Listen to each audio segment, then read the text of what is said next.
you mentioned about, having the kids, giving them an opportunity, and even though they face very, adverse situations and everything, their strength. That brings me Yeah. to one of your hip hop brothers, DMX, who's struggling for his life right now.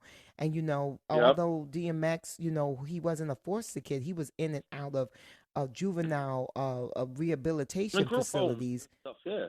Yeah, Yep. it was really tough for him. And when you hear DMX's story, where he was cast aside by his mother when he was like very little, like 7 years old. Yep. She dropped him off at a juvenile, detention center, It never came um, back for him. It never and came back never came for him. back for him. So you deal. It's a traumatic experience, especially when you're that young.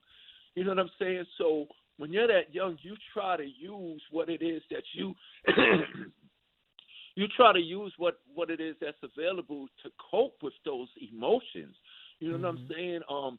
Therapy, therapy, therapy, therapy, mentorship, mentorship, mentorship, and therapy is needed for these young boys and girls in every hood.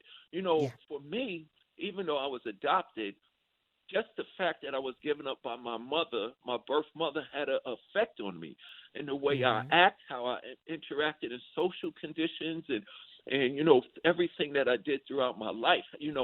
I'm trying to be creative, and DMX, he has his own vices and demons. Mine was alcohol. If Hmm. you don't have no therapy and if you don't have no guidance, you're going to try to do something. You're going to try to self medicate. You know Yeah. what I'm saying? I've been sober for 14 years. Bev, Wow. I used to drink a case of Old English, 40 ounces a day. A Lord. case. Yeah. That, in the hood growing up, you always had your friend that Hmm. drunk a lot of beer and people would Yes. celebrate that. But at the Yes. time, oh, yo, he could drink 340s, and we Hmm. celebrate those things. But drinking a case, that's not normal behavior. No. And it wasn't until that I went to rehab to stop drinking. But the beautiful thing about the rehab that I went into, they didn't just rehabilitate me to make me stop drinking. They put me in therapy. They said, you're not leaving here until you deal with those core emotions and feelings and issues that are dealing. And it had a lot to do with me being given up at a month old. I was given up at a month old.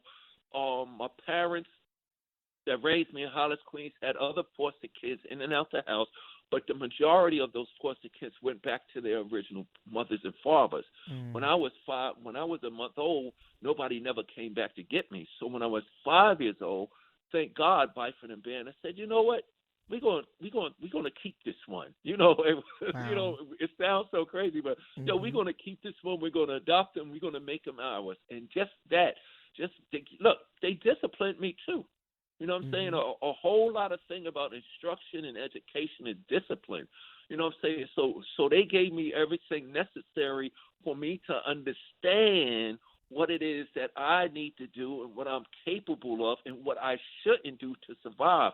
But even with all that love and all that direction, like when you look back over my career, I didn't find out that I was adopted until I was 35 years old. When I was Wow. 35 years old, this was 1993. Pete Rock.